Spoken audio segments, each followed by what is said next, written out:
오늘은 창세기가 전하는 복음 그 79번째 시간입니다. 오늘도 지난 시간에 이어서 창세기 41장 말씀을 계속해서 살펴보고자 합니다. 오늘도 주시는 말씀을 통해 우리에게 주시는 하나님의 특별한 은혜와 응답이 있게 되기를 주님의 이름으로 축복합니다. 지난 시간에 우리는 하나님의 때가 되어서 바로의 꿈을 해석하고 해몽했던 그 하나님을 우리가 만날 수가 있었죠. 즉 요셉을 감옥에서 건져주시고 또 그를 통해 바로의 꿈을 해석해 주시는 그 하나님을 만날 수 있었다는 것입니다. 그리고 그 가운데서 요셉은 철저히 그것을 내 힘이다, 내 실력이다, 내가 했다라고 이야기하지 않고 내가 아니라 하나님께서 하셨습니다. 자기를 부인하고 하나님을 자랑하고 하나님을 높임도 확인할 수가 있었습니다. 그리고 이어지는 오늘 본문 말씀은 그렇게 내가 아니라 하나님께서라고 고백했던 그 요셉을 하나님께서 어떻게 세우시고 어떻게 축복하시고 어떻게 사용하시는지에 대해서 말씀하고 있는 것입니다. 그러나 오늘 말씀을 통해 요셉이 받아들였던 그 은혜와 축복이 저와 여러분 가운데도 넘쳐나기를 다시 한번 예수님의 이름으로 축복합니다.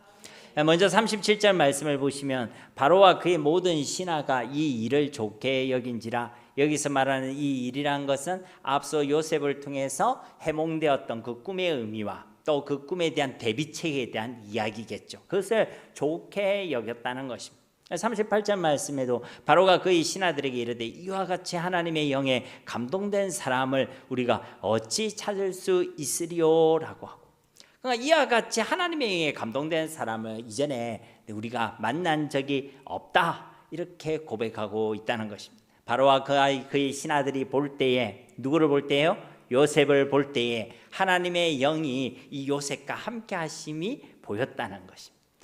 물론 그렇다고 이 바로가 유일하신 하나님 여호와 하나님을 정확하게 발견했다 그런 의미는 아닙니다. 바로 그는요 아주 독실한 다신론자였어요.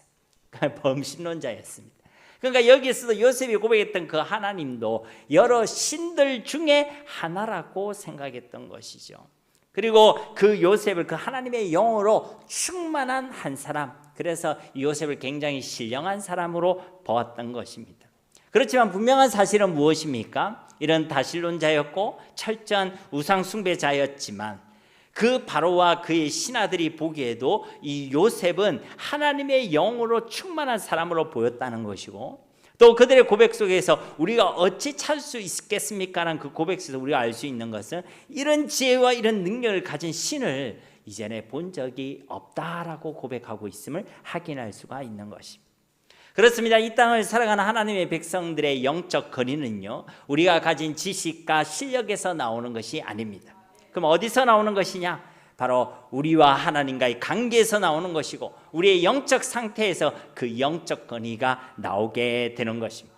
우리가 지금 하나님의 은혜로 충만하고 지금 우리의 하나님과의 관계에 온전함이 있을 때에 우리는 세상 가운데 영적 건의를 가진 자들로 살아가게 된다는 것입니다. 세상 가운데 감추어지지 않는다는 것이고 이 요셉이 그러했듯이 세상 가운데 반드시 드러나고 증거되게 된다는 것입니다. 그래서 세상이 알게 되는 것이죠. 저 사람 뭔가 다르다. 저 사람을 보니까 뭔가 저 사람이 믿는 하나님은 진짜 같다. 그렇게 드러나고 증거되게 된다는 것입니다. 그러면 세상이 우리를 두려워하는 것이 아니라 우리가 세상을 두려워하는 것이 아니라 세상이 우리를 두려워하게 되는 것이고 세상이 우리를 통해 하나님의 역사와 하나님의 은혜에 감동을 받게 되는 것입니다. 그래서 이 바로와 이 신하들처럼 믿지 않는 그들도 하나님을 알게 되고 하나님을 높이게 되는 것입니다. 여러분 믿음장이라고 불리는 신약의 성경이 어딘 줄 아십니까? 히브리서 11장 말씀이죠. 그죠? 예, 한 끗 차이였습니다. 그죠? 근데 그 11장에도 보면 그 믿음의 사람들을 가리켜 무엇이라고 표현하냐면 세상이 감당치 못하는 자들이라고 표현하고 있습니다. 그들에게 대단한 실력이 있어서 대단한 지식이 있어서가 아닙니다. 그들이 하나님을 믿었고 그 믿음으로 살아갔기 때문에 그런 것입니다.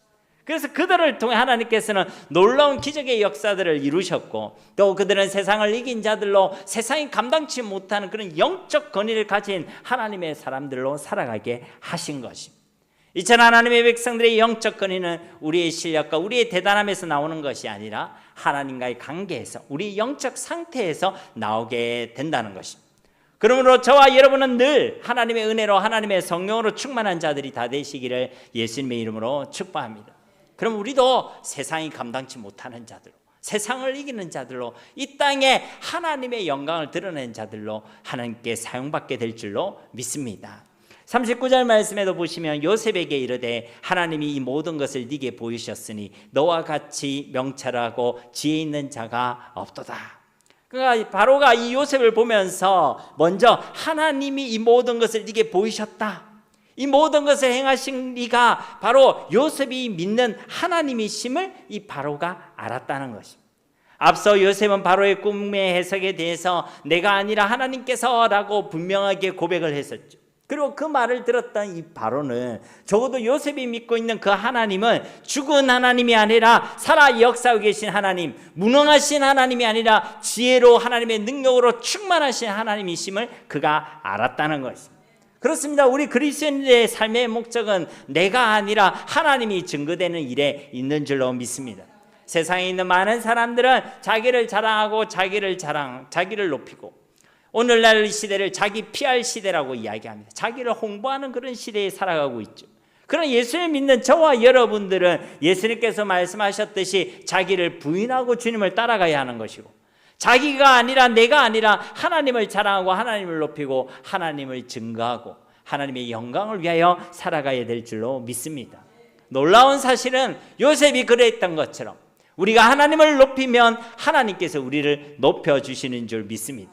이것이 성경의 가르침이고 영적인 원리인 것이. 그러니까 이 39절 말씀에도 보면 바로는 분명히 모든 일을 하나님께서 행하셨다라고 먼저 고백하고 있죠. 그러면서도 후반절에 보면 너와 같이 명철하고 지혜로 있는 자가 없도다라고 이 요셉을 높이고 있음을 우리가 볼 수가 있는 것입니다.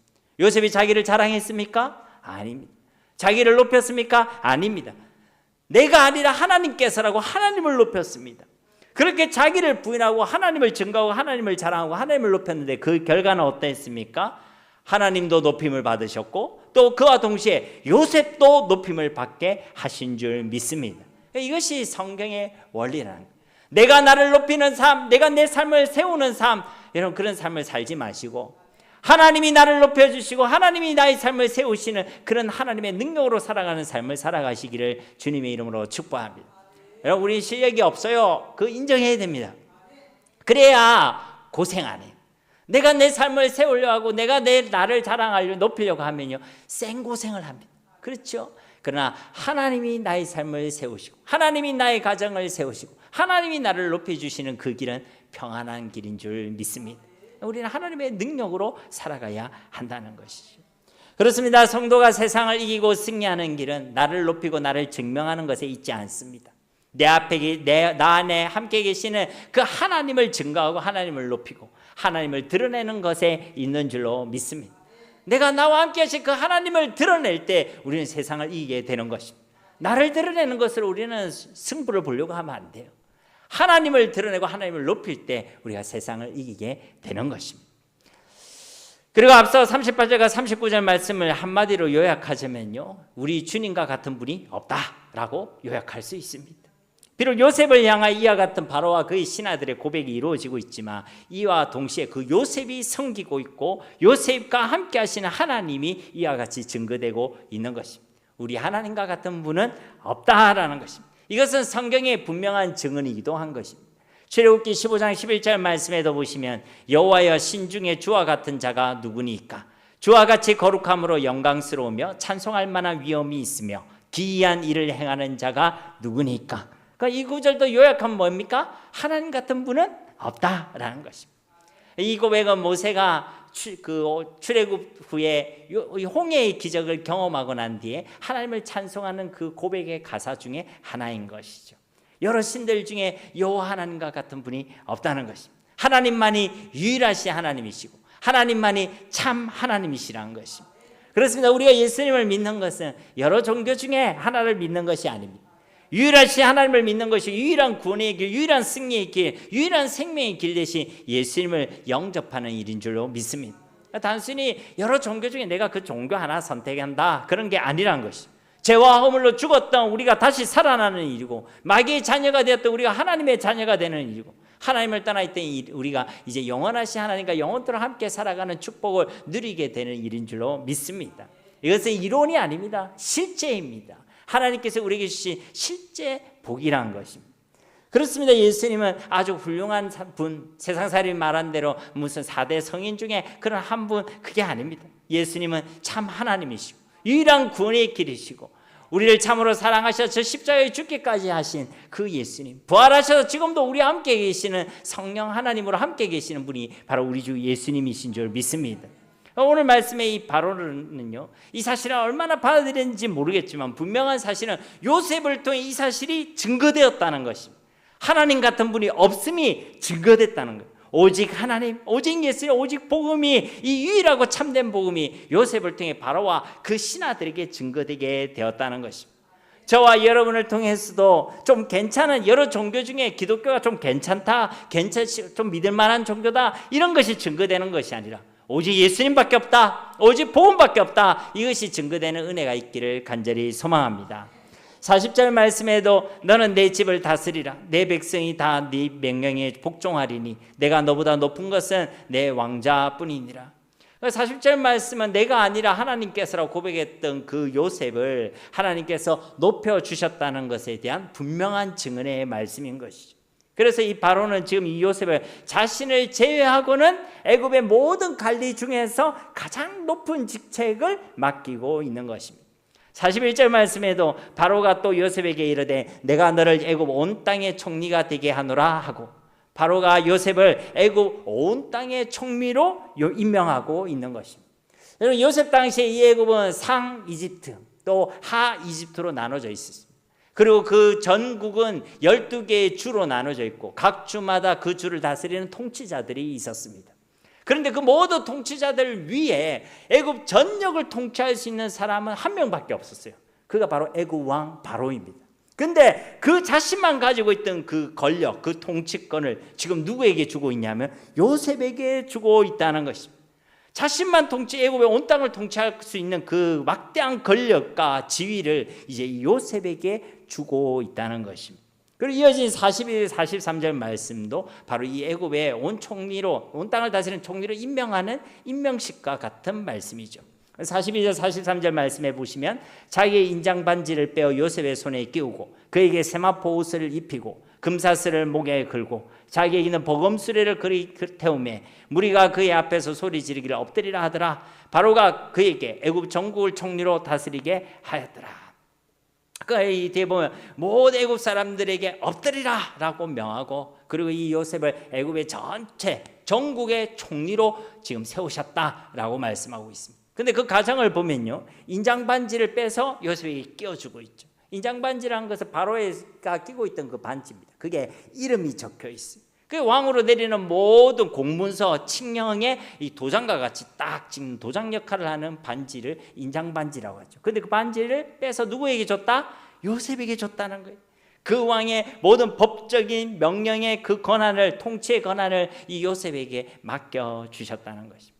또 세마포 옷을 입고 금사슬을 목에 걸었다는 것은 이 요셉의 신분을 이제 완전히 회복시켜 주셨다는 것을 의미하는 것입니다. 여러분, 세마포는 당시에 제사장이나 아주 왕족만 입을 수 있는 최고급 옷에 해당되는 옷입니다.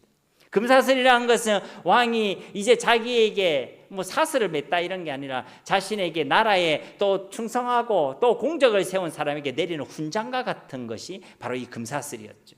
그러니까 이 요셉에게 그 금사슬을 세마포 옷을 입었다는 것, 그의 신분을 완전히 회복시켜 주셨다라는 것을 의미하는 것입니다.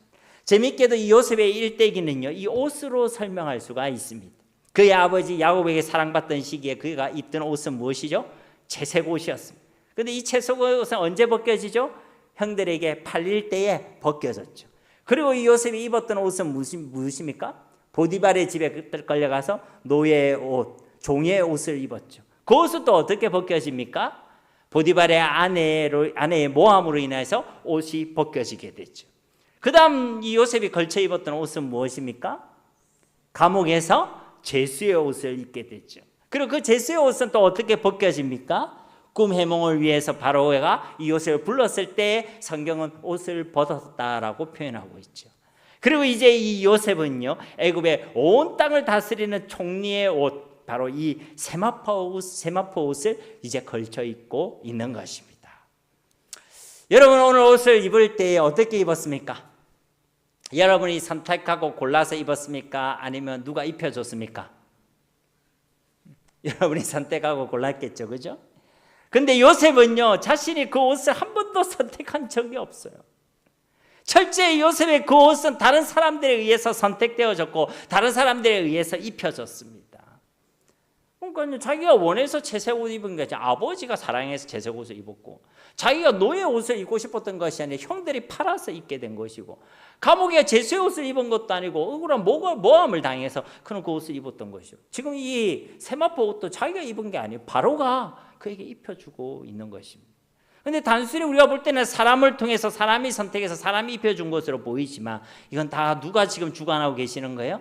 하나님이 그를 주관하고 계시는 것입니다. 조금도 실수하지 않으시는 그 하나님께서 때에 따라 그 옷을 딱 선택해서 그 옷들을 입혀주시고 계신다는 것입니다. 무엇을 위해서요? 이 요셉에게 주셨던 그 꿈, 약속하셨던 그 언약의 말씀을 이루시기 위하여 요셉에게 딱 맞는 옷을 때에 따라 입혀주고 계신다는 것입니다. 여러분이 지금 입고 있는 옷이 마음에 듭니까? 안 듭니까? 옷에 별 관심이 없죠, 그죠? 어떨 때는 내가 입은 옷도 내 마음에 안 들 때가 많이 있습니다. 내가 선택하고 있던 이 옷도 내가 불안할 때가 있다는 거예요. 그런데 여러분, 지금 이 요셉은 자기가 선택한 옷이 아닙니다. 누가 노예 옷을 입으려고 하고 누가 제수의 옷을 입고 싶겠습니까? 근데 이 요셉은요, 그런 누가 입어주는 그 옷 가운데서도 자신이 선택하지 않은 옷이었지만 그 가운데서도 그는 실망하거나 낙심하거나 원망하거나 불평했다는 성경의 구절들이 없습니다. 여러분이 입기 싫어하는 옷을 입히면 어떻겠습니까? 우리 애들도 엄마가 오늘은 이 옷을 입어라 하면 그때 한 번씩 전쟁 치를 때가 있어요. 죽어도 나는 그 옷을 안 입겠다는 거예요. 아이들이 남자애라서 그런지 커갈수록 무조건 시꺼먼 것만 좋아하더라고요. 그래서 애들한테 빨간색 옷을 주면 이제는 입지도 않는 거예요. 파란색 옷을 입어도 성에 차지가 않는 거예요. 엄마는 좀 예쁘게 다채롭게 입고 다니기 원하잖아요, 그죠? 근데 이제 그것을 억지로 입혔다 그러면 얘 입이요 튀어나올까요, 들어갈까요? 딱 튀어나와서 다니고 하루 종일 하면서 다니는 거예요, 여러분. 근데 요셉이 보십시오, 여러분. 그가 원해서 이것을 입은 것이 아닙니다. 우리라면 원망하겠죠. 우리라면 불평할 것입니다. 근데 요셉은 그러하지 아니했다는 것입니다. 대신에 성경은 뭐라고 얘기하느냐? 그 요셉이 그 노예의 옷을 입고 있는 동안에도 하나님께서 그와 함께 하심이 보였다. 그가 그 제수의 옷을 입고 있는 동안에도 하나님께서 그와 함께 하심이 보였다.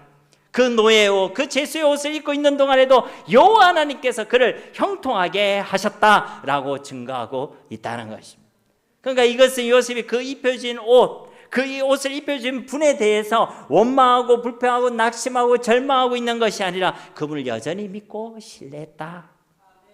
하나님께서 주신 약속을 기억했다라는 것을 의미하고 있는 것입니다. 그에게 주어진 환경과 상황이, 그에게 입혀진 그 어떻게 보면 벗어날 수 없는 그 굴레와 같은 옷과 신분이 하나님의 함께 하신 하나님의 역사를 가리지 못하고 그것을 막지 못했다는 것입니다. 모르겠습니다. 우리 같으면 자꾸만 우리에게 입혀진 옷을 원망하겠죠. 그리고 다른 옷을 생각하겠죠. 그리고 우리에게 입혀진 그 옷과 같은 상황과 현실 속에서 낙심하고 절망할지 모르겠습니다. 그러나 그것은 그릇된 것이라는 것입니다. 요셉에게도 그러했듯이 하나님께서는 그 모든 입혀진 옷들 속에서도 우리와 함께 하시는 하나님이십니다. 우리는 그 입혀주시는 그 옷이 마음에 안 들고 그 옷에 갇혀 있을지 모르겠지만 하나님은 결코 갇혀 있지 아니하시는 분이라는 것입니다. 여전히 일하시고 역사하고 계신다는 것입니다. 어떤 옷을 우리에게 입혀주셨든지 우리를 사랑해서 입혀주시는 것이고, 어떤 옷을 입혀주시든지 요셉에게 그러했듯이 그 모든 시간은 하나님의 때 하나님의 목적을 위한 준비의 시간이 되게 되는 줄로 믿습니다. 그리고 꼭 기억할 것은 요셉에게 입혀주신 이 세마포 옷이요, 단순히 요셉 개인의 영달과 영화를 위해서 입혀주신 옷이 아니란 것입니다. 이 세마포 옷을 하나님께서 입혀주신 거에는 하나님의 목적이 있다는 것입니다. 그 목적이 무엇입니까? 하나님의 뜻을 이루고 하나님의 영광을 드러내기 위한 사명의 옷, 건세와 능력의 옷이 바로 이 세마포 옷인 것입니다.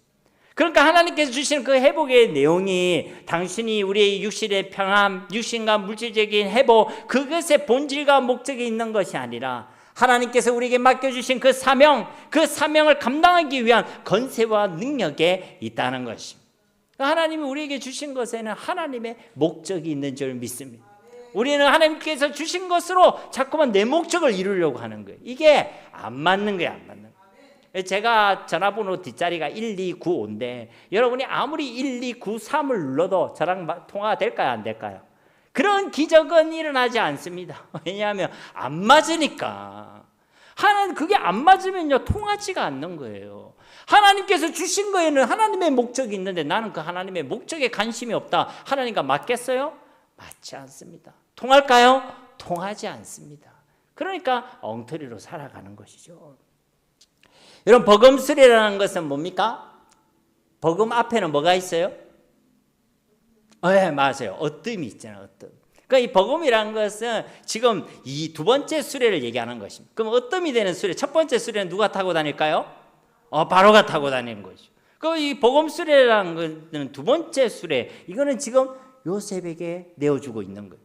그러니까 이 애굽의 온 땅의 서열 2위가 누구라는 거예요? 지금 요셉이라는 것입니다. 우리 남자분들은 잘 알 거예요. 1호차 떴다 하면 누군지 알죠? 군대 가면 1호차, 2호차 떴다, 3호차 떴다, 다 아는 것처럼 똑같이 요셉을 애굽의 2인자로 세워주신다는 것입니다. 왜 이런 놀라운 자리에 요셉을 세워주셨다는 것입니까? 요셉의 개인의 영화와 영달을 위해서 아니란 것이. 지금까지 네가 고생을 좀 많이 했으니까 이제는 좀 편하게 세상을 누리고 살아라, 그런 의미에서 주신 것이 아니란 것이죠. 그럼 무엇 때문입니까? 하나님께서 이 요셉에게 약속하셨던 말씀, 요셉에게 주셨던 그 꿈, 요셉에게 맡겨주신 그 사명, 그것을 위하여 하나님께서는 이 모든 것을 허락하여 주시는 것입니다. 그러니까 하나님께서 우리에게 주신 것에는 하나님의 목적이 있다는 것입니다. 44절 말씀에도 바로가 요셉에게 이르되 나는 바로라, 애굽 온 땅에서 네 허락 없이는 수족을 놀릴 자가 없으리라 하고, 이 바로가 뭐라고 얘기하면 나는 바로라 라고 얘기하죠. 이 말은 지금 바로가 자신의 모든 권위와 모든 명예를 걸고 이와 같이 약속하고 있다는 것입니다. 여러분들 어디 가서 내가 정진이다 이렇게 해도 다른 사람은 콧방귀 낄 겁니다. 그렇겠죠? 근데 이 바로가 내가 바로다라는 것은 힘이 있는 거예요. 그 자신의 권력과 명예 다 걸고 지금 이야기하는 것이죠. 근데 그 내용을 보면 애굽 온 땅에서 내 허락이 없이는 수족을 놀릴 자가 없으리라. 수족이 뭡니까? 손과 발. 그러니까 이제 애굽의 온 땅에서 요셉의 허락 없이는 손도 까딱대지 못하고 발도 까딱대지 못한다. 지금 그 정도로 이 요셉을 세우고 있다는 것입니다. 45절 말씀도 보시면 그가 요셉의 이름을 사브낫 바네아라 하고 또 온의 제사장 보디베라의 딸 아스낫을 그에게 주어 아내로 삼게 하니라. 요셉이 나가 애굽 온 땅을 순찰하니라. 이 요셉의 이름을 지금 개명시켜주고 있죠. 그래서 얻은 이름이 뭡니까? 발음도 어렵죠, 그죠? 사브낫 바네아. 이름이라는 것은 그 사람의 존재와 그 사람의 정체성을 뜻한 것입니다. 근데 사브낫 바네아라는 이 이름의 뜻은요, 분명하지가 않아요. 학자들도 여러 가지 의견으로 이 일을 얘기합니다. 그래서 뭐 세상의 구원자, 생명의 구원자, 생명의 지탱자 이런 의미도 있고, 하나님이 말씀하시니까 그가 살았다 이런 의미도 있다고 합니다. 그런데 분명한 사실은 뭐냐면 이 이름 안에 생명과 구원의 의미가 포함되어 있다는 것이죠. 즉 하나님의 뜻이며 하나님의 간절한 소원인 생명과 구원의 역사를 이 요셉을 통해 이루시겠다라는 그 의미가 이 사브낫 바네아라는 이름 속에 포함되어 있다는 것입니다. 그리고 요셉에게 배필도 주어서 결혼도 시켜주고 있죠. 당시 결혼이라는 것은 강력한 가문을 형성하는 데 있어서 매우 중요한 부분이자 또 수단이었습니다. 그런데 이 요셉은 가문이 있어요, 없어요? 애굽에 혈을 단신으로 지금 있잖아요. 아무것도 없습니다. 근데 바로가 나서서 이 요셉에게 강력한 가문도 지금 세워주고 있는 것입니다. 말씀을 보시면 온의 제사장 그리고 보디베라의 딸과 결혼했다라고 되어 있습니다. 온이라는 지역은 태양의 도시라는 의미를 가지고 있습니다. 태양신을 숭배했겠죠. 바로는 누구죠? 파라오란 말이 무슨 말입니까? 라란 말이 태양이에요, 태양. 그러니까 태양의 아들이라는 것이 바로를 얘기하는 것입니다. 근데 그 태양신을 숭배하는 지역이니까 아주 대단한 지역이겠죠. 종교적 중심지, 종교적 수도라고 할 수 있는 것입니다. 여기 보면 이제 뭐 보디베라라는 사람이 나오죠. 보디베라 어디서 들어본 것 같지 않습니까? 예? 예, 맞아요. 걔는 발이고 얘는 배라고, 그렇죠? 예. 근데 그 의미가 같습니다. 보디바레를 설명할 때도 말씀드렸지, 태양신이 주신 자라는 의미를 가지고 있죠. 같은 의미, 동명이인의 인물입니다. 그 보디바르는 아닙니다. 근데 어쨌든 이 하나님께서 이 바로를 통해서요, 요셉 한 사람만 높여주신 것이 아니라 그에게 강력한 가문도 붙여주었다는 것이죠. 근데 이 모든 것을 다 받고 나서 요셉이 지금 뭘 하느냐, 이제 후반절에 보면 요셉이 나가 애굽 온 땅을 순찰하니라. 여러분, 요셉에게 일어난 이 변화는 정말 드라마틱한 변화죠. 이런 거는 영화를 만들어도 되겠죠. 정말 산정백회와 같은 그런 엄청난 변화가 요셉에게 일어났습니다. 종이었고 죄수였던 그가 애굽 온 땅의 서열 2위의 권력자 통치자가 되었다는 것입니다. 무일푼이었던 그가 이제 아주 강력한 가문의 주인이 되게 되었다는 것입니다. 사람들이 볼 때는 지질하고 아무것도 아니었던 그가 이제는 모든 사람이 우러러보고 두려워하는 영광과 권세의 자리에 올라앉게 되었다는 것입니다. 정말 산정백회와 같은 그런 변화가 이 요셉에게 일어났다는 것이. 근데 우리가 주목할 것은 그 영광과 그 권세와 그 대단함이 아닙니다. 그 영광과 권세 가운데서도 요셉은 변하지 않았음에 우리는 주목해야 하는 것입니다. 요셉이 나가 온 애굽을 온 땅을 순찰했다라는 이 말씀은요, 요셉이 자신에게 맡겨진 그 사명, 맡겨진 그 직무에 성실했다는 것이고 충성스러웠다는 것을 의미하고 있는 것입니다. 그러니까 하나님께서 주신 그 모든 것에, 하나님께서 입혀주신 그 옷에 충성스러움과 성실함으로 요셉이 반응했다는 것입니다. 지난주에도 말씀드렸지만 우리가 살만하면 변하는 사람들이 많이 있습니다. 그렇게 힘들 때는 낮고 가난한 마음으로 하나님의 은혜를 사모하고 주님 없이는 살 수 없다라고 그렇게 간절히 매달리더니 이제 내가 좀 살만하고 이제 내가 조금 편안해지고 이제 내가 좀 문제가 해결되니까 하나님 앞에 입을 싹 닦고 무슨 발? 오리발을 내미는 사람들이 있다는 거예요. 오히려 힘들고 어려울 때는 바쁜 가운데서도 없는 시간도 쪼개어서 하나님 앞에 나와서 말씀을 읽고 기도하고 주의 일에 충성하고 피곤하지만 피곤한 몸을 이끌고 나와서라도 하나님을 예배하고 하나님께 기도하고 그래 놓고는 이제는 오히려 편안해지고 이제는 좀 살만해지고 이제는 좀 문제가 없고 그러니까 이제 시간이 있어도 들이질 않습니다. 하나님 앞에 이 핑계 저 핑계 같은 이유가요 점점점 더 많아집니다. 그러니까요 살만해지면 편안한 사람들이 있다는 거예요. 그러나 오늘 말씀의 이 요셉은 그러하지 아니했다는 것이죠.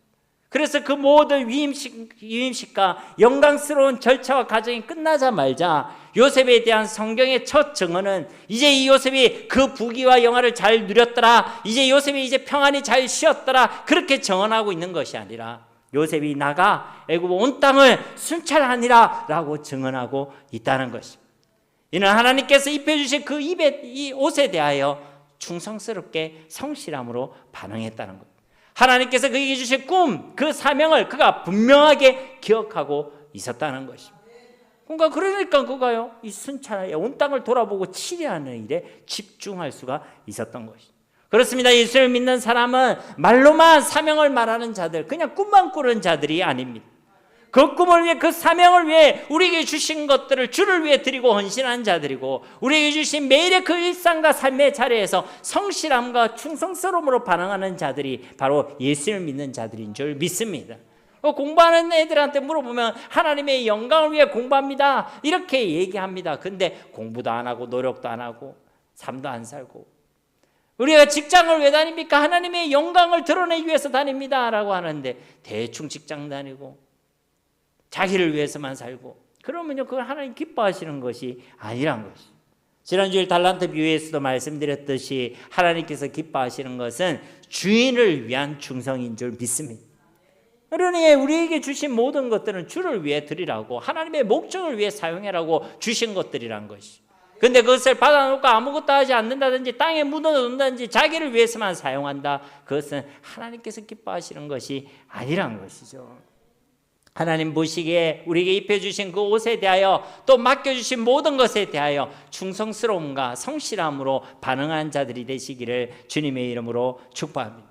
그리고 하나님 주신 그 모든 것은 목적이 있습니다.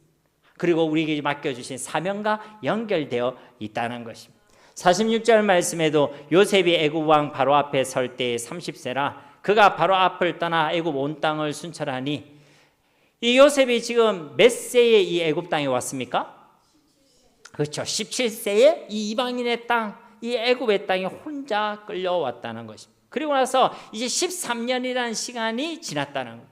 10년이면 강산도 변한다고 했는데 정말 이 긴 시간들 속에 이 요셉은요 정말 오만 고난과 괴로움과 어려운 일들을 당했습니다.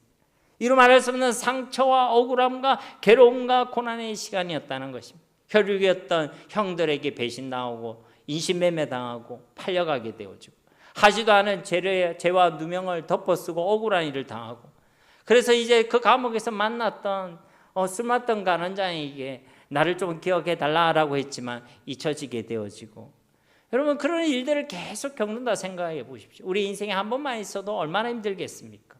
힘든 시간, 또 얼마나 상처가 되고 억울한 시간, 그런 고난과 괴로움의 시간이 무려 13년이나 되었다는 것입니다.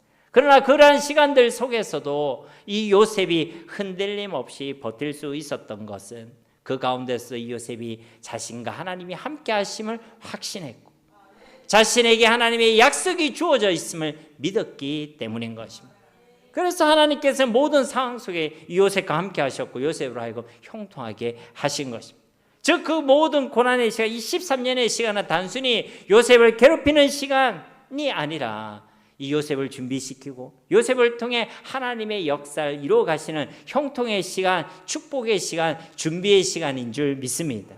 그리고 이제 13년이 지나서 이제 하나님의 때가 되었다는 것입니다. 본격적으로 하나님께서 맡겨주신 그 사명을 감당할 때가 되었다는 것이죠. 그래서 46절을 통해 기록하고 있는 요셉의 모습을 보면요, 그가 바로 앞을 떠나 애굽 온 땅을 순찰하니, 앞에서도 얘기했는데 이 뒤에서 또 한 번 더 얘기하고 있습니다. 왜 그렇습니까? 요셉이 변함없이 하나님 주신 그 사명을 기억하여 살아갔다는 것입니다. 그런 충성스러운 사람, 하나님 앞에 성실한 사람이었다는 것이죠.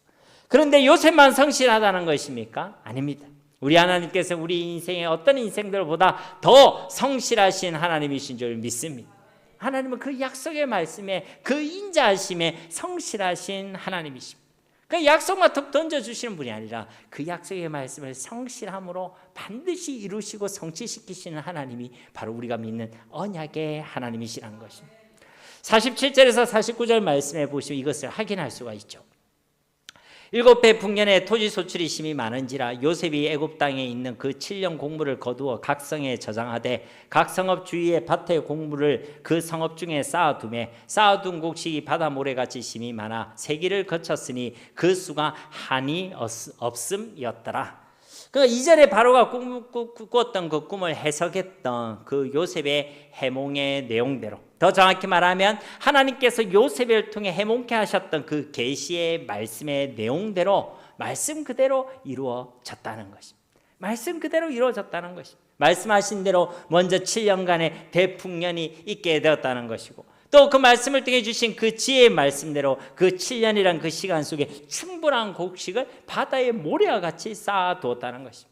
그러니까 여러분 얼마나 곡식의 양이 얼마나 많은지 그 양을 세기를 멈췄다, 그쳤다라고 표현하고 있는 것입니다. 그러니까 우리는 여기에만 주목하는 사람이 있어요.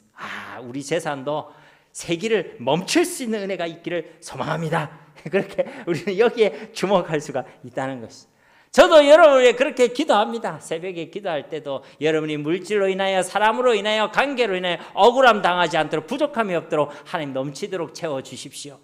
그러나 꼭 같이 기도하는 게 있습니다. 먼저 하나님의 나라와 의를 구할 수 있는 믿음도 다하여 주십시오. 그것이 진짜 복인 줄로 믿습니다. 여러분 하나님의 말씀은 반드시 이루어지고 성취되게 되는 줄로 믿습니다. 왜냐하면 우리 하나님은 언약의 하나님, 그 약속의 말씀에 신실하시고 성실하신 하나님이시기 때문에 그런 것입니다. 사람의 말에도 힘이 있지만 절대적이지 않습니다. 그래서 지켜질 때도 있고 안 지켜질 때도 있는 것이죠. 그러나 하나님의 말씀은 절대적인 것입니다. 반드시 이루어지고 성취되는 것이고, 하나님이 말씀으로 빛이 있으라 하면 빛이 있게 되는 것이고, 태양과 달도 멈추라 하면 태양과 달도 멈추게 되는 것입니다. 하나님의 말씀은 능력이 있는 것이죠. 그러므로 저와 여러분은 하나님의 말씀을 믿고 하나님의 말씀을 붙드는 신앙으로 이 땅을 살아가야 될 줄로 믿습니다. 우리도 귀가 있기 때문에, 그것도 두 개나 있기 때문에 들리는 소리가 많이 있습니다. 내 안에서 외치는 소리도 있고 사람들의 소리도 있고 세상의 소리도 있습니다. 그러나 우리가 더 크게 들어야 될 소리는 그런 소리가 아니라 하나님의 말씀, 하나님의 음성을 크게 들어야 될 줄 믿습니다. 여러분, 한 소리를 크게 들으면 다른 소리는 안 들리게 되어 있어요. 여러분들이 야구장에 가본 적이 있습니까? 가면 롯데 선수들 막 응원하고 막 그러잖아요, 그죠? 야구장에 가면 엄청 시끄럽습니다. 그런데도요, 다 자기 옆 사람들이랑 대화를 해요. 왜 대화를 합니까? 내가 그 사람에게 집중하고 있고 그 사람의 목소리를 크게 듣기 때문에 주변에 그 큰 방송과 소음과 사람들의 소리가 들리지가 않게 되는 것입니다. 여러분, 우리 하나님과의 관계 속에서도 우리는 수많은 소리들 속에 노출되어 있지만 우리가 하나님의 음성에 집중하고 그 목소리를 크게 들을 때 다른 소리는 들리지 않게 되는 것입니다. 우리 말씀을 믿어야 되는 거예요. 세상은 우리를 실패자라고 말할 수 있고 미련하다, 어리석다라고 말할 수 있습니다. 그러나 하나님의 말씀, 우리를 복되다고 말씀하시고 전능하신 하나님 우리와 함께 계신다고 말씀하시고 또 우리를 지키시고 보호하시고 내 너를 버리지도 떠나지도 않는다고 분명하게 약속하고 계시는 것입니다. 그 말씀을 붙들고 말씀을 크게 듣는 사람은 흔들림이 없는 것이죠. 요동하지 않는 것입니다. 그러나 여러분, 하나님의 말씀만이 진리임을 믿으시기를 바랍니다.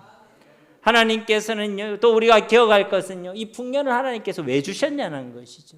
이 7년간의 풍년을 하나님께서 왜 주셨습니까? 뒤에 있을 7년간의 대흉년을 위하여, 그것을 통해 하나님의 구원과 하나님의 영광을 드러내기 위해서라는 것을 우리는 잊어서는 안 된다는 것이죠. 하나님께서 우리에게 주신 것에는 다 하나님의 목적이 있다는 것입니다. 그러니까 내 마음대로 흥청망청 나를 위해서 사용하면 안 된다는 거예요. 만약에 이 7년 대흉년 동안 요셉이 그 하나님의 목적을 잊고 우리 풍년이니까 마음대로 쓰자 하고 막 흥청망청 쓰고 모은 것도 없고 저장한 것도 없고 그랬다면 어땠을까요, 여러분? 그러면 뒤에 이제 더 큰 고난 속에서 이제는 정말 죽음을 앞에 두고 사느니 못 사느니 하는 그런 고민에 빠지게 되는 것입니다. 그러나 이 요셉은 하나님 그 모든 풍년 속에 하나님의 목적이 있음을 잊지 아니했다는 것이죠. 놀라운 것은 여러분들이 생각할 때는 하나님이 그렇게 말씀하셨으니까 그가 그렇게 그 7년에 하나님의 목적이 있음을 알고 그렇게 순종했지라고 생각할지 모르겠습니다. 그러나 그 말씀을 듣고 믿어지고 순종하게 되는 것이 진짜 복인 줄로 믿습니다.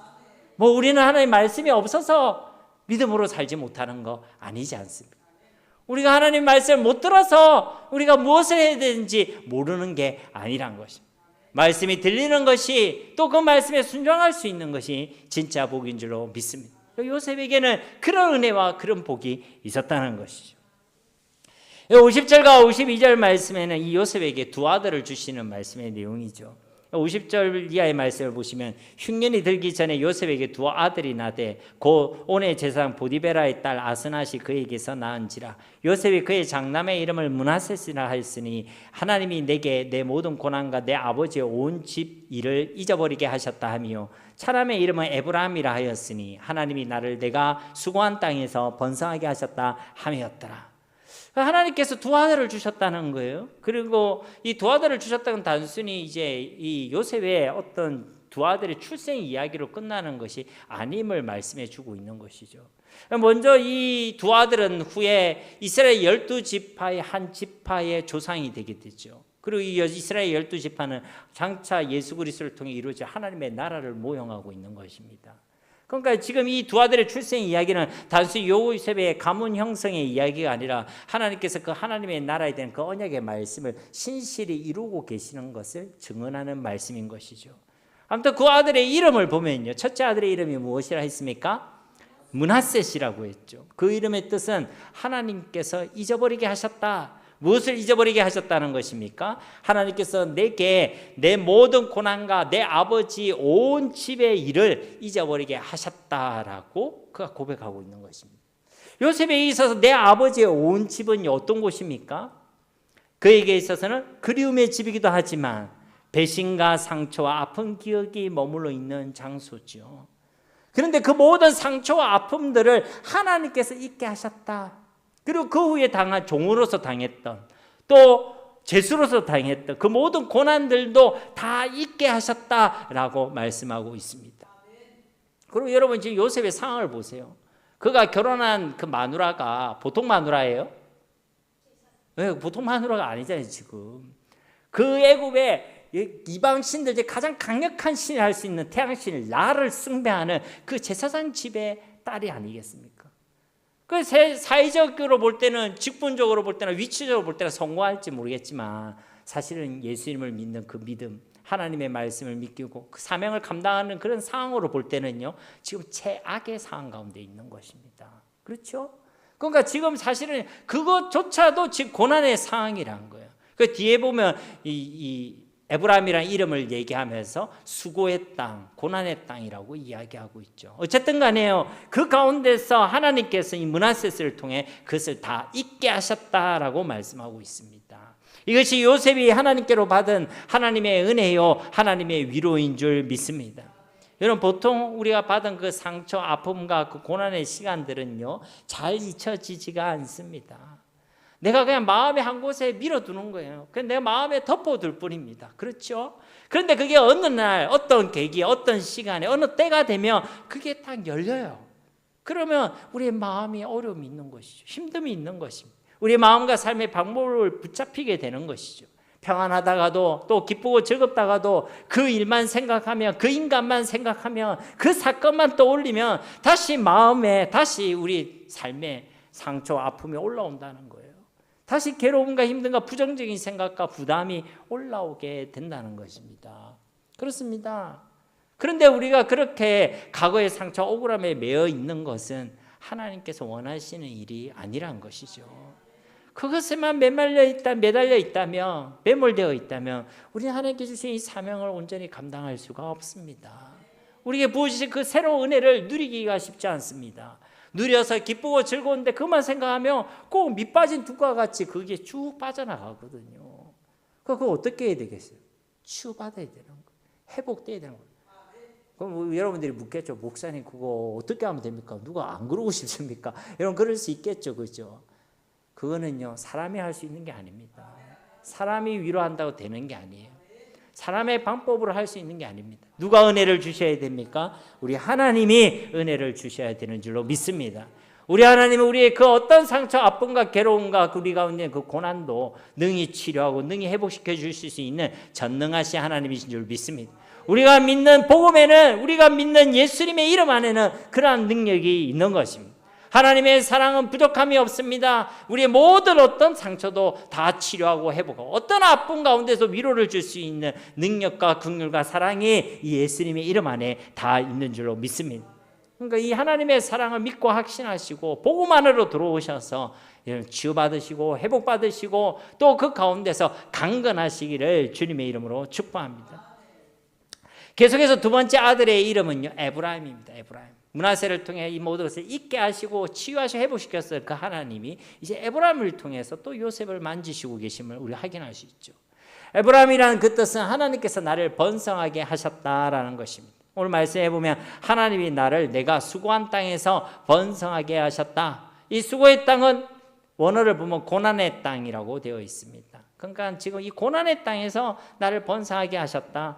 요셉이 머물고 있었던 그 애굽의 땅을 수고의 땅, 고난의 땅이라고 지금 부르고 있는 것입니다. 그러나 요셉의 생애에서 이 애굽의 땅, 이 수고의 땅은 계속해서 고난의 땅으로만 끝나고 있는 것이 아닙니다. 그렇죠? 그 고난의 땅, 그 수고의 땅을 하나님께서 번성의 땅으로 변화시켜 주신 줄로 믿습니다. 사랑하는 성도 여러분, 이 요셉에게 므낫세와 에브라임이라는 두 아들의 복을 주셨듯이 저와 여러분의 모든 삶 가운데도 이런 므낫세와 에브라임의 은혜와 축복이 있으시기를 주님의 이름으로 축복합니다. 우리 가운데도 주님의 참된 위로와 회복케 하심이 주어지게 되어지고 우리에게 주어진 그 모든 고난과 수고 가운데 번성함과 형통함을 주시는 하나님을 만나게 되시기를 다시 한번 예수님의 이름으로 축원드립니다. 이것이 하나님과 함께하는 사람, 그리고 하나님의 언약을 기억하는 자에게 주시는 하나님의 축복인 것입니다. 53절에서 55절 말씀에는 이제 말씀대로 7년 대흉년이 일어난 사건을 기록하고 있죠. 애굽 땅에 7해의 풍년이 그치고 요셉의 말과 같이 7해의 흉년이 들기 시작하며 각국에는 기근이 있으나 애굽 온 땅에는 먹을 것이 있더니 애굽 온 땅이 굶주림에 백성이 바로에게 부르짖어 양식을 구하는지라 바로가 애굽 모든 백성에게 이르되 요셉에게 가서 그가 너희에게 이르는 대로 하라 하니라. 하나님께서 주신 그 계시의 말씀대로 7년 흉년도 전 세계적으로 찾아왔다는 것입니다. 여러분, 그런데 생각해 보세요. 이 애굽을 제외한 모든 나라에 있어서 이 7년 대흉년은요 갑작스러운 재앙이었겠죠. 근데 이 애굽에 있어서 이 7년 대흉년은 사실은 준비된 재앙이었습니다. 그렇죠? 그 차이가 무엇입니까? 애굽에는 하나님의 계시의 말씀이 있었던 것이고 그 계시의 말씀을 증거하고 있었던 요셉이 있었기 때문인 것입니다. 다른 데는 그 계시의 말씀이 없었다는 거예요. 그러니까요, 그 7년 풍년 때 이들은 어떻게 했겠어요? 좋아라 했겠죠. 부어라 마시라 하면서 그렇게 보냈겠죠. 아무것도 준비하지 않았습니다. 그러나 계시의 말씀을 듣기만 한 것이 아니라 그것을 믿음으로 기억했던 사람들은 준비된 삶을 살아가게 되는 것입니다. 그러니까 예수님이 재림하신다고 아무리 얘기해도 안 믿으면 우리의 삶은 달라지지 않습니다. 예수님이 재림하신다는 거, 이 땅이 영원하지 않는다는 거, 하나님이 계수하시고 심판하심이 있다는 것을 알고 믿는 사람은 준비하는 삶을 살아가게 되어 있습니다. 이 땅이 아니라 저 영원한 하나님의 나라를 위하여 살아가게 되는 것이고, 이 땅의 제약이 아니라 거룩함을 사모하며 살아가게 되는 것이고, 나를 위해서가 아니라 주님을 위하여 살아가게 되는 것입니다. 그런데 안 믿으면 소용이 없는 거예요. 똑같은 일이 갑작스러운 일이 될 수도 있고 준비된 일이 될 수도 있다는 것입니다. 저와 여러분은 하나님의 말씀을 믿음으로 받고 순종함으로 받아서 하나님의 때에 하나님께서 이루시는 그날을 순종함으로 또 준비된 마음으로 살아가시기를 주님의 이름으로 축복합니다. 그러니까 우리는요 준비된 삶을 살아갈 수가 있어야 한다는 것입니다. 그러므로 이런 의미에서 볼 때 고난의 때, 시험의 때는요 우리가 준비되어 있는지 그렇지 않은지가 드러나는 시간인 것입니다. 그리고 준비된 사람은요 반드시 드러나게 되어 있습니다. 그렇죠? 이 고난의 때, 이 환란의 때, 7년 대흉년의 이 시간 속에 요셉이 이제 전 세계적으로 이제 전면적으로 드러나고 있음을 우리가 확인할 수가 있죠. 뒤에 말씀을 보시면요. 56절, 57절 말씀에 온 지면에 기근이 있음에 요셉이 모든 창고를 열고 애굽 백성에게 팔세 애굽 땅에 기근이 심하며 각국 백성도 양식을 사려고 애굽으로 들어와 요셉에게 이르렀으니 기근이 온 세상에 심함이었더라. 앞에 말씀해 보면 애굽의 그 통치자인 바로도 누구한테 찾아가라고 그러죠? 요셉에게 찾아가라. 그리고 천하의 모든 사람들도 다 요셉에게 찾아가라. 이 요셉이 역사의 전면에 딱 등장하고 있잖아요. 그 7년 대흉년이라는 시간 속에.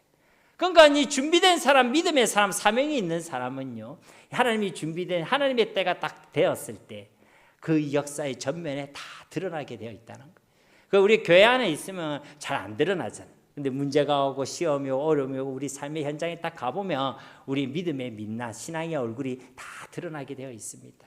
그러니까 아무리 그걸 가리려 해도 가릴 수가 없게 되는 것이죠. 이 56절, 57절 말씀에 보면 이 요셉이 애굽의 총리가 된 하나님의 목적이 이제 드러나고 있는 것이죠. 그것이 이루어지고 있음을 확인할 수가 있는 것입니다. 요셉이 애굽의 총리된 목적, 온 세상을 위한 그 구원자로서의 그 사명이 이제 이루어지고 있음을 볼 수 있다는 것입니다. 바로 이때를 위하여 하나님께서는 요셉을 준비시키셨고 요셉을 지금까지 인도하시고 요셉과 함께 하셔서 지금 이때를 위하여 이 요셉을 애굽의 총리로 세워두신 것입니다. 사랑하는 성도들, 우리에게 오늘을 주신 이유도 바로 이 하나님의 목적, 하나님의 뜻을 위해서인 줄 믿으시기를 바랍니다.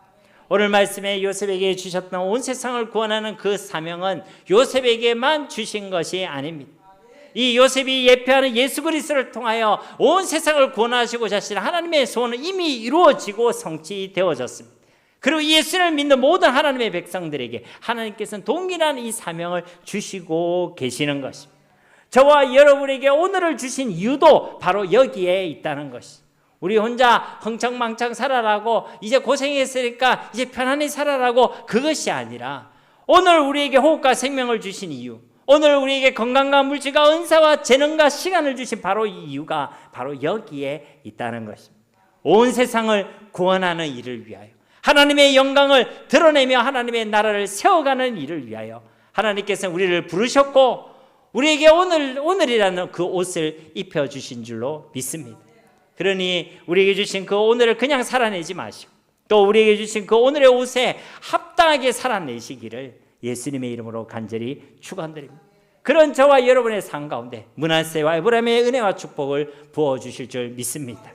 우리 하나님의 말씀을 기억하시면서 이 시간 함께 기도하기를 원합니다. 오늘도 하나님께 주신 말씀 속에 요셉이 받았던 그 은혜와 복을 우리도 누리게 하옵소서. 우리에게 주신 오늘이라는 이 옷에 합당하게 성실함으로 충성스러움으로 살아가게 하옵소서. 하나님께서 주신 것에 하나님의 목적이 있음을 알고 하나님 우리가 살아도 또 죽어도 주를 위하여 드리고 주를 위하여 살아가는 우리 모두가 되게 하옵소서. 우리 삶 속에 므낫세와 에브라임의 은혜와 축복이 있게 하옵소서. 우리 함께 이 시간 말씀 붙들고 기도하겠습니다.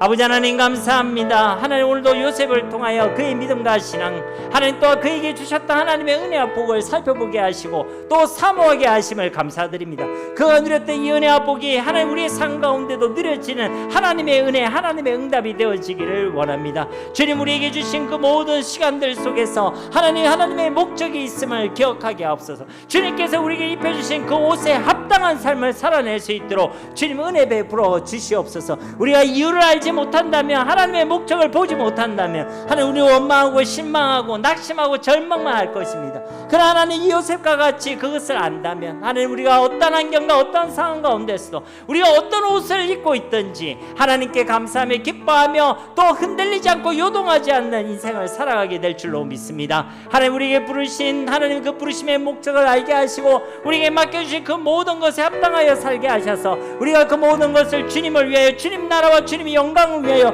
드리고 살아갈 수 있는 자들이 되게 하옵소서. 하나님의 말씀을 믿고 준비되고 깨어있는 삶을 살아갈 수 있도록 은혜 베풀어 주시고 하나님 우리에게 허락하신 요셉이 누렸던 그 므낫세와 에브라임의 축복을 누리게 하여 주시옵소서. 잊혀지게 하시고 치유하시며 회복시켜 주신 하나님의 은혜를 누리게 하시고 이 고난과 수고의 땅에서도 번성함과 형통함을 주시는 하나님의 은혜와 복을 누리게 하여 주시옵소서.